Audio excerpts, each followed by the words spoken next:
Hello everyone, welcome to Eklavya study point and I am Sachin. आज की इस वीडियो में मैं आप सभी को क्लास 12th की इंग्लिश से विस्तास बुक से जो आपका चैप्टर है द एनिमी, इसकी इजी एक्सप्लेनेशन करवाने वाला हूँ या आसान समरी, और इसके फ्री पीडीएफ नोट्स भी आप सभी को प्रोवाइड करवा दिए जाएंगे।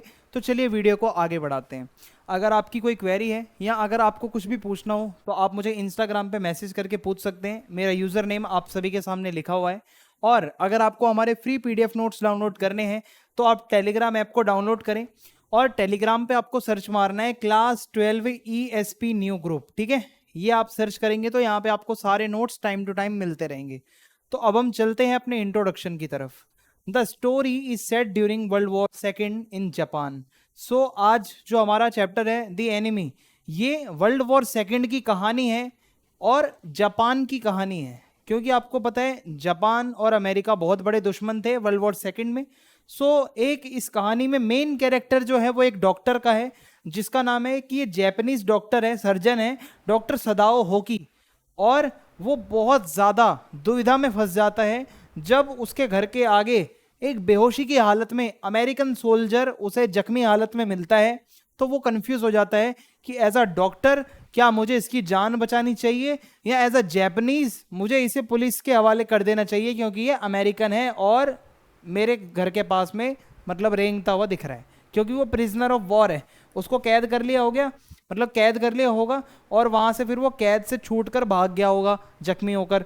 अब सदाओ होकी के आगे दिलेमा हो गया, दुविधा आ गई कि क्या वो उसकी जान बचाए या उसको हवाले कर दे आर्मी और पुलिस के। तो ये दोनों के बीच की ये कहानी है, ठीक है, कि उसको क्या करना चाहिए था।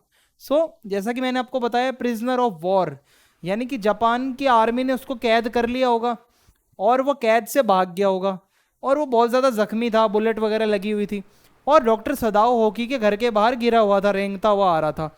एज ए डॉक्टर आपकी जिम्मेदारी बनती है अपनी आंखों के सामने किसी को मरने ना देना। ये एक कसम खिलाई जाती है, एक प्लेज होती है डॉक्टर की कि भाई अगर मैं कसम खा रहा हूँ मेरे आगे कोई भी मरीज होगा तो मैं उसको मरने नहीं दूंगा, एटलीस्ट एफर्ट्स करूंगा। क्या यहाँ पे सदाओ अपनी बातों पर अड़ा रहेगा कि डॉक्टर की जो एक रिस्पॉन्सिबिलिटी होती है, या अमेरिका और जापान की दुश्मनी को देखते हुए वो उस प्रिजनर ऑफ वॉर को, अमेरिकन सोल्जर को हवाले कर देगा आर्मी या पुलिस के? ये हमारी पूरी कहानी का सेंट्रल पॉइंट है या सेंट्रल थीम है। तो अब हम आगे बढ़ते हैं, समझते हैं कि आखिर इसमें क्या है। मेन कैरेक्टर है डॉक्टर सदाओ होकी का, जो कि एक सर्जन है, अमेरिका से अपनी पढ़ाई करके आया है, बहुत अच्छा खासा पढ़ा लिखा डॉक्टर है। दूसरा कैरेक्टर है हना, जो कि सदाओ के साथ ही पढ़ती थी, अमेरिकन है, अमेरिका में रहती थी, और हना को प्यार हो जाता है डॉक्टर सदाओ से और दोनों शादी कर लेते हैं। समझ आ रहा है आपको? डॉक्टर सदाओ और हना हस्बैंड वाइफ है। आगे बढ़ते हैं। तीसरा और सबसे इंपॉर्टेंट कैरेक्टर है, जो कि इस चैप्टर का टाइटल है द एनिमी। तो एनिमी का मतलब होता है दुश्मन। दुश्मन कौन है? दुश्मन यही है जो आपके स्क्रीन के आगे है, एक इंजर्ड यानी कि जो बहुत जख्मी है, प्रिजनर ऑफ वॉर जिसको कैद कर रखा था जापानीज लोगों ने, जो कि डॉक्टर सदाओ और हना के घर के आगे एकदम जर्जर मरी हुई हालत में मिलता है, लगभग मरने ही वाला था अगर उसको ना बचाते। इसका नाम है टॉम और ये एक अमेरिकन सोल्जर है, जो आपको मेरे बैकग्राउंड में नजर आ रहा होगा। अब डॉक्टर सदाओ के घर के आगे अगर कोई ऐसी हालत में मिलेगा तो डॉक्टर सदाओ क्या उसको बचाएगा या उसको हवाले कर देगा पुलिस के? तो देखो, should they hand him to the police? क्या ये जो व्यक्ति उनके घर के आगे गिरा पड़ा है जो अमेरिकन है, क्या पुलिस को सौंप देना चाहिए या उसकी जान बचानी चाहिए? ये एक दिलेमा है। As a doctor Sadao priority देता है उसकी जान बचाने में। कोई भी हो, डॉक्टर हमेशा ये सोचता है प्रायोरिटी ये होनी चाहिए, दुश्मनी दोस्ती बाद में, पहले उसकी जान बचा लेते हैं फिर देख लेंगे उसका क्या करना है। So not only does he save him but also help him in escaping to freedom. Doctor Sadao उसकी जान तो बचाता ही है इस पूरे चैप्टर में, और उसको मदद करता है भागने में भी वहां से, ताकि वो आगे कोई जापानीज उसको पकड़ के मार ना दे। तो ये पूरी काफी अच्छी स्टोरी है, आगे आपको बताता हूं। बात करते हैं सदाओ के पिताजी की। सदाओ के फादर जो थे, डॉक्टर सदाओ होकी house was built on Japanese coast. एकदम समुद्र किनारे सदाओ रहता था, और उसके जो पापा थे, जो फादर थे, वो बहुत सीरियस थे। जैसा ये फोटो नजर आ रहा है ना, ऐसे ही थे, बिल्कुल सीरियस, बिल्कुल कोई मस्ती मजाक पसंद नहीं था ना। वो कभी सदाओ के साथ खेले थे बचपन में। और सदाओ भी ये जानता था कि मेरे पिताजी की एक ही टेंशन है, मेरी पढ़ाई, किसी तरीके से मैं अपनी मेडिसिन की पढ़ाई पूरी करूं जब वो अमेरिका में था, और मैं वापस जापान लौटूं एक सक्सेसफुल सर्जन बनकर। अब क्या होता है, इसी वजह से सदाओ को उसके पापा ने भेजा था अमेरिका एट 22 साल की उम्र में। डॉक्टर सदाओ को उसके पापा ने अमेरिका भेजा सर्जरी और मेडिसिन की पढ़ाई करवाने के लिए, और सदाओ 30 साल की उम्र में वापस जापान आया, और सदाओ एक बहुत ही फेमस सर्जन बनकर आया। लेकिन अफसोस, जब तक वो वापस आया उसके पिताजी का देहांत हो चुका था, उसके पिताजी की डेथ हो चुकी थी। अब आगे समझते। सदाओ जब अमेरिका में था तो वो हना नाम की एक लड़की से मिला था, लेकिन उसको प्यार नहीं हुआ था जब तक उसे कंफर्म ना हो जाए कि क्या वो जैपनीज है या नहीं है। क्योंकि सदाओ के पापा ना बहुत कड़क आदमी थे भाई, उनको ये चाहिए कि लड़की होगी तो जैपनीज होनी चाहिए, किसी दूसरी नस्ल की लड़की नहीं चलेगी। तो सदाओ भी थोड़ा सा डाउट में था, पहले चेक कर ले भाई जैपनीज है या नहीं है, ठीक है। तो एकदम से प्यार नहीं हो गया था, उसको टाइम लगा था, क्योंकि उसके पापा कभी भी एक्सेप्ट नहीं करते अगर प्योर उनके वो रेस की या उनकी नस्ल की लड़की नहीं है, जैपनीज नस्ल की नहीं है, तो उसके पापा कभी भी उसको एक्सेप्ट नहीं करते उस लड़की को। तो इसी वजह से एकदम से तो प्यार नहीं हो पाया। फिर सदाओ जो है अमेरिकन प्रोफेसर के घर पे हना से मिला था, और दे कम होम टू जापान। धीरे धीरे उनमें भाई प्यार बढ़ता गया, और एट द एंड उनकी शादी हो ही गई, और वो जापान में आते हैं। जब वो जापान वापस आते हैं, देखते हैं उनके घर के आगे एक आदमी क्रॉलिंग कर रहा था। क्रॉलिंग का मतलब होता है रेंगना, अपने हाथ और अपने घुटनों के बल रेंग रहा था, कुछ ऐसी हालत थी उसकी। जो वो अमेरिकन सोल्जर है, ये वही बंदा है जो उनके घर के आगे रेंग रहा था। और अब समझते हैं आगे क्या होता है। फिर वो देखते हैं कि वो गिर गया अपने मुंह के बल, और एकदम लेटा हुआ है कुछ इस तरीके से, मुंह के बल गिर गया था, फिर एकदम उठ रहा है, कभी इधर कीचड़ में जा रहा है, उधर जा रहा है। तो वो बहुत मरियल हालत में एकदम, और खून खराबा बहुत हो रहा है, ब्लीडिंग, उसकी बॉडी से खून निकल रहा था, कहीं इसको गोली वोली मारी होगी किसी ने।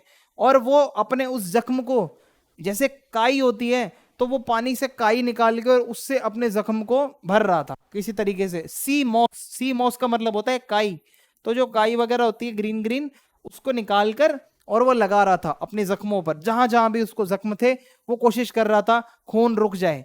और उसने जो टोपी पहनी हुई थी, the man cried but didn't awake, वो रो रहा था पर अपनी आंखें सही से नहीं खोल रहा था। और उसके सर पे जो टोपी थी, उस टोपी में धुंधले अक्षरों में लिखा हुआ था यूएस नेवी। यहीं से पता चलता है वो यूनाइटेड स्टेट्स नेवी का बंदा था, और वो एक सोल्जर था अमेरिका का। और वो कहाँ मिला था? समुद्र किनारे, जहां पे वो सदाओ रहता था। So the American was a prisoner of war, यानी कि ये एक युद्ध का कैदी था, प्रिजनर ऑफ वॉर था, जिसको जैपनीज लोगों ने कभी कैदी बनाया होगा और वहां से भाग के आ गया होगा। इफ दे शेल्टर्ड, अगर सदाओ और हना इसको शेल्टर देते हैं तो हो सकता है कि भाई वो अरेस्ट हो जाएं, कि भाई वो तुम दुश्मनों को कैसे शेल्टर दे रहे हो, जापान के अंदर रहते हुए अमेरिका के बंदे को शेल्टर दे रहे हो, ये तो इलीगल है। सो अब सदाओ और हना के आगे बहुत ज्यादा कंफ्यूजन आ गई। But if they turn him over as a prisoner he would certainly die, अगर वो उसको उसी हालत में हैंड ओवर कर देते हैं तो वो तो बंदा ऑन द स्पॉट मरने ही वाला है बिल्कुल। मतलब अपनी आंखों के सामने एक डॉक्टर होते हुए, दो डॉक्टर, हना भी तो डॉक्टर ही है, दो डॉक्टर अपनी आंखों के सामने एक व्यक्ति को मरता हुआ नहीं देख सकते कभी भी। तो अब यहाँ पे होता क्या है आगे, वो जो कपल था, कपल कौन सा? सदाओ और हना का जो कपल, हस्बैंड वाइफ का, वो दुविधा में आ गए। ही वॉज देयर एनिमी, हम सब जानते हैं अमेरिका का था, सदाओ जैपनीज था, और देखा जाए टेक्निकली तो वो बंदा उनका दुश्मन था। और डॉक्टर सदाओ और हना ने डिसाइड किया कि वो उस बंदे को अपने घर के अंदर लेकर आएंगे। अब देखो यहां से क्या होता है, और वो उसको मरने नहीं देंगे। उनके घर के नौकर चाकर लोगों ने भी सपोर्ट करने से मना कर दिया कि आप ये क्या कर रहे हो, एक अमेरिकन का इलाज करोगे, हम भी आपके घर का काम नहीं करना चाहते। अब क्या होता है, डॉक्टर सदाओ और हना खुद ही सारा काम घर का मिलकर कर रहे थे, और उस व्यक्ति की जान बचाने की कोशिश कर रहे थे। घर के नौकर चाकर भी छोड़कर भाग गए। ये हालात देखकर उन्होंने सोचा कि भाई जो उनका मालिक है सदाओ, उसको अमेरिकन का ट्रीटमेंट नहीं करना चाहिए, उसके जख्मों का ट्रीटमेंट नहीं करना चाहिए, क्योंकि वो वाइट मैन है, अमेरिकन है। और यूमी जो कि वन ऑफ उन्हीं का ही कोई सर्वेंट वगैरह था, उसने तो काम करने से ही मना कर दिया कि मैं इसके जख्मों को साफ नहीं करूंगा भाई, मेरे को नहीं करना, ठीक है, ये हमारा दुश्मन है, हमारे से ये सब काम मत करवाओ। तो वो उसके जो सर्वेंट थे वो भी पीछे हट गए। फिर हना जो थी भाई, उसने खुद जहां पे वो चेस्ट वगैरह पे खून निकल रहा था टॉम की, टॉम कौन है, वही सोल्जर जो जख्मी है, उसकी चेस्ट का जो खून निकल रहा था उसको किसी तरीके से साफ, उसकी चेस्ट वगैरह को साफ किया और थोड़ा सा गरम गरम पानी से अच्छे से धोया उसकी बॉडी को। तो खुद हना ये सब काम कर रही थी, जो नौकर चाकर है वो पीछे हो गए। सदाओ ने बोला हना को कि इसको थोड़ा सा पलटो, इस आदमी को थोड़ा टर्न करने में मदद करो। She was asked to give the anaesthesia if needed, और बोलता है अगर मैं जब एनेस्थीसिया मांगूंगा तो मुझे लाके दे देना। एनेस्थीसिया में क्या होता है, बेहोश कर देते हैं, जैसे डॉक्टर कुछ भी ऑपरेशन वगैरह करने से पहले ना बेहोश कर देते हैं, इसको एनेस्थीसिया का वो कहा जाता है, देखो कुछ ऐसा होता है। और सदाओ ने बोला जब मैं इसका ट्रीटमेंट करूंगा, जब बुलेट निकालूंगा तो एनेस्थीसिया ले आना फटाफट से, ताकि ये बेहोश हो जाए और इसको ज्यादा दिक्कत ना हो।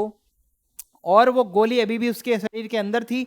He had lost much blood, भाई जब तक वो गोली लगी हुई है, जब तक खून निकले जा रहा है निकले जा रहा है, बहुत ज्यादा खून उसका बह गया था। और हना ये सब चीजें नहीं देख पा रही थी, वो मन और उसका जो दिल और बहुत ज्यादा कच्ची थी, वो ये सब खून खराबा नहीं देख पाती थी।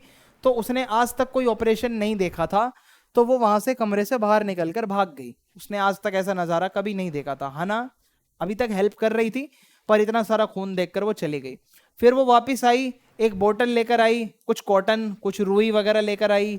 फिर धीरे धीरे बहुत साफ सफाई से डॉक्टर सदाओ ने जो बुलेट थी, कुछ इस तरीके से जो गोली थी वो बाहर निकाली और किसी तरीके से उसका खून जो था वो बंद करने की कोशिश करी। और जो आदमी था अभी अनकॉन्शियस था, यानी कि बेहोशी की हालत में था, क्योंकि उसको एनेस्थीसिया दिया हुआ है तो बेहोश था, कुछ बड़बड़ा रहा था, इंग्लिश में बोल रहा था, पर समझ नहीं आ रहा था वो क्या कहना चाह रहा है। डॉक्टर सदाओ अपनी प्रक्रिया में लगे हुए थे, अपना जो भी वो काम कर रहे हैं वो कर रहे थे। फिर क्या होता है, डॉक्टर सदाओ ने बोला ये जो इंसान है, the man would live in spirit in spite of all. Doctor सदाओ ने डिक्लेयर कर दिया ये मरेगा नहीं, ये जिंदा रहेगा चाहे कुछ भी हो जाए, ये मरने नहीं दूंगा इसको मैं। तो डॉक्टर सदाओ ने भाई अपना एक डॉक्टर होने का धर्म निभाया। द मैन जो वो था भाई सोल्जर, वो उठ गया, उसका एनेस्थीसिया का असर खत्म हो गया और वो बहुत वीक फील कर रहा था, क्योंकि बहुत ज्यादा उसका ब्लड लॉस हो चुका था, उसकी बॉडी से बहुत खून निकल चुका था। वो बहुत डरा हुआ था, जब अपने आसपास देखता है कि ये कहाँ हूं मैं, मेरे आसपास कौन है, डर गया था ना भाई, जापान में है कभी कोई मार दे। तो हाना ने उसको कंफर्ट किया, शांत हो जाओ, डोंट वरी, ठीक है, थोड़ा चिल करो, कोई दिक्कत नहीं है, आपकी जान हमने बचाई है, आपकी जान ली नहीं है। ऑन द थर्ड डे, 3 दिन तक वो उनके घर पे रहा। तीसरे दिन सदाओ ने एग्जामिन करा उसके घावों को, and Tom asked what they were going to do with him. और टॉम ने पूछा कि भाई मेरे घाव वगैरह तो ठीक हो रहे हैं, पर मेरे साथ आप क्या करना चाहते हो, ठीक है, आप ये सब क्यों कर रहे हो, मैं तो दुश्मन हूं आपका। सदाओ ने कोई आंसर नहीं दिया, क्योंकि सदाओ को ट्रेन किया गया था कि not to let a man die as a doctor. अपनी आंखों के सामने किसी भी इंसान को मरते हुए नहीं देखोगे, कोशिश करोगे, बचना ना बचना भगवान के हाथ में है, पर आप उसको अपनी आंखों के सामने मरने नहीं दे सकते, आपको कुछ ना कुछ तो एफर्ट डालने पड़ेंगे, आप अगर डॉक्टर हो। सर्वेंट्स ये सारी चीजें रोज देख रहे थे, नौकर चाकर। सदाओ चाहता था कि भाई वो जो टॉम है, जो सोल्जर है, वो अपने पैरों पे खड़ा हो जाए। और वो बंदा जो था सोल्जर, उसने थैंक यू बोला डॉक्टर को, सदाओ को, मेरी जान बचाने के लिए आपका शुक्रिया। हना को भी उसने थैंक यू बोला। सदाओ ने बहुत अच्छे से एग्जामिन किया उसके घाव को, उसके वाउंड को, और लास्ट जो थोड़े टांके लगे हुए थे, जो स्टिचेस वगैरह थे, वो निकाल दिए गए, जख्म सूख गया था। 7वें दिन जो उसके सदाओ के घर के नौकर चाकर थे, सारे इकट्ठे होके उसका काम ही छोड़कर चले गए कि भाई तुम हो देशद्रोही लोग, हम तुम्हारे साथ नहीं रह सकते, तुम किसी अमेरिकन को कैसे ट्रीट कर सकते हो। सर्वेंट्स ने ये सोचा कि हना और सदाओ तो अमेरिका में बहुत समय तक रहे हैं ना पढ़ाई के लिए, तो इनका ज्यादा प्यार हो गया अमेरिका के साथ, जब भी इन्होंने अमेरिकन सोल्जर को बचा लिया, तो हम तो ये घर छोड़कर जा रहे हैं, हम यहाँ पर नहीं रह सकते आप सभी के साथ, ठीक है। तो नौकर चाकर छोड़ छाड़ के चले गए। That they had forgotten to think of welfare of their own country first. और नौकर उनको मुंह पे कह के गए, क्या तुमने ये भूल गए हो कि अपनी अपनी कंट्री पहले आती है, प्रायोरिटी में अपना जापान आता है। तुम अगर वाकई में जापानीज होते सच्चे तो इसको हैंड ओवर करते, इसको जिंदा नहीं करते। ये अमेरिकन लोगों ने हमारे भाई बहनों का खून बहाया है और तुम इसी को ही ट्रीट कर रहे हो। सदाओ तुम एक जापानीज हो ही नहीं सकते। ये सारी बातें बोलकर उसके नौकर चाकर तो भाई वहां से चल दिए। अब आगे क्या होता है, जो जापान का ओल्ड जनरल था, कोई आर्मी का ऑफिसर होगा, वो बीमार पड़ गया और वो जानता था सदाओ ही उसकी मदद कर सकता है। सदाओ के अलावा वो किसी डॉक्टर पे भरोसा ही नहीं करता था। अब तुम ये सोचो भाई, वो कभी भी नहीं चाहता था कि सदाओ अरेस्ट हो, क्योंकि सदाओ ने काम तो देशद्रोही वाला ही किया है। बेशक इंसानियत के नाते उसने उसकी जान बचाई, बट है तो देशद्रोह। किसी युद्ध के अपराधी को तुम लाकर उसको ट्रीट करके भगा रहे हो पिछले गेट से, तो ये आपने अपराध तो किया है। लेकिन जो जनरल है वो चाहता नहीं था कि इसको अरेस्ट करें, क्योंकि वो किसी और डॉक्टर या सर्जन पर विश्वास नहीं करता था। सदाओ ही एक अच्छा डॉक्टर था जो उसको इलाज देता था, अच्छे से उसकी सर्जरीज करता था।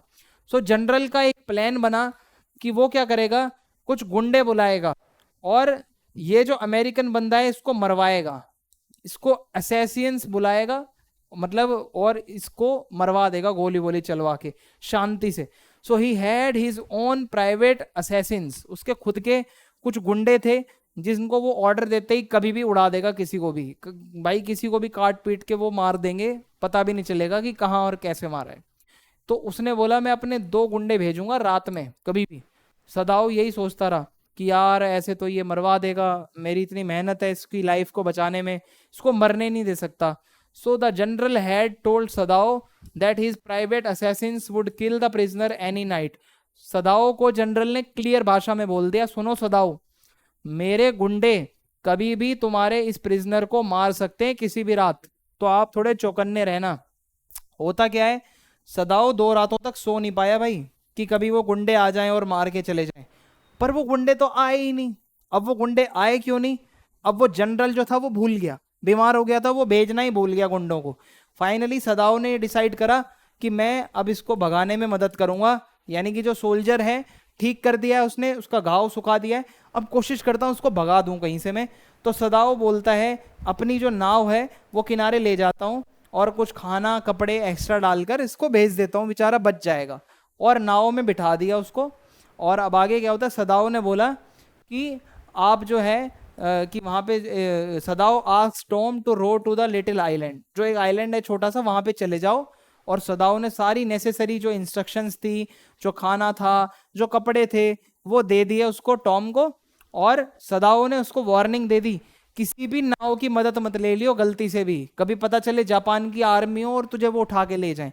सिर्फ कोरिया की अगर कोई बोट दिखती है, कोरियन बोट, उससे मदद ले लियो। अगर कोई मदद और कोई बोले भी तो मत, बिल्कुल इग्नोर कर दियो, कोई मदद नहीं लेनी किसी से भी। और उसकी जान बचाई सदाओ ने, और वो सदाओ शांति से सोया, पीसफुली सदाओ सो पाया उसकी जान बचाने के बाद में। और सदाओ ने जाकर जनरल को बोला कि वो जो था बंदा अमेरिका का सोल्जर, वो तो भाग लिया भाई, वो तो भाग गया। और जनरल ने बोला था कि मैं तो उसको मरवाऊंगा, बट जनरल बीमार पड़ गया था बेचारा, और वो भूल गया अपने प्लान के बारे में कि उसको किसी को मरवाना भी था, गुंडे भेजने थे, तो वो सब नहीं हो पाया, वो प्लान इसका फेल हो गया। और सदाओ ने ये भी बोला था अगर कोई दिक्कत आए तो सिग्नल दे देना मुझे, पर कोई ऐसा सिग्नल उस बंदे ने नहीं दिया, सोल्जर ने। और कोई आइलैंड पे भी नहीं था, तो जो प्रिजनर था, जो अमेरिकन सोल्जर, वो शांति से वहां से निकल लिया, स्केप करने में सक्सेसफुल हो गया। सदाओ ने उसकी जान पूरी तरीके से बचा ली। और सदाओ ने याद किया, अब जब सब चीजें हो गई, अब वो याद कर रहा है, यार जब मैं अमेरिका गया था, जब पढ़ाई के लिए, रहने की जगह नहीं मिल रही थी, सभी लोग मुझे ये कह रहे थे तो जापान का है, तेरे को हम रहने नहीं देंगे यहाँ पे, तो मैंने क्यों उसको मरने नहीं दिया, क्यों मैंने उसको नहीं मारा, क्यों मैंने उसकी जान को बचाया। अब सदाओ रिग्रेट कर रहा है कि एज अ जैपनीज मेरे को उसको मरने देना चाहिए, मतलब मरने देने चाहिए था, कि भाई मर जाता, अमेरिका का है वो। तो इस तरीके से सदाओ थोड़ा रिग्रेटफुल हो जाता है एट द एंड, बट उसने उसकी जान बचाई। और इस तरीके से हमारा चैप्टर यहाँ पे खत्म होता है। तो अगर वीडियो अच्छी लगी है तो आप चैनल को सब्सक्राइब करें, वीडियो को लाइक करें, फीडबैक लिखें कमेंट बॉक्स में, और वीडियो को अपने दोस्तों के साथ शेयर करें। जय हिंद, जय भारत, मिलते हैं नेक्स्ट वीडियो में।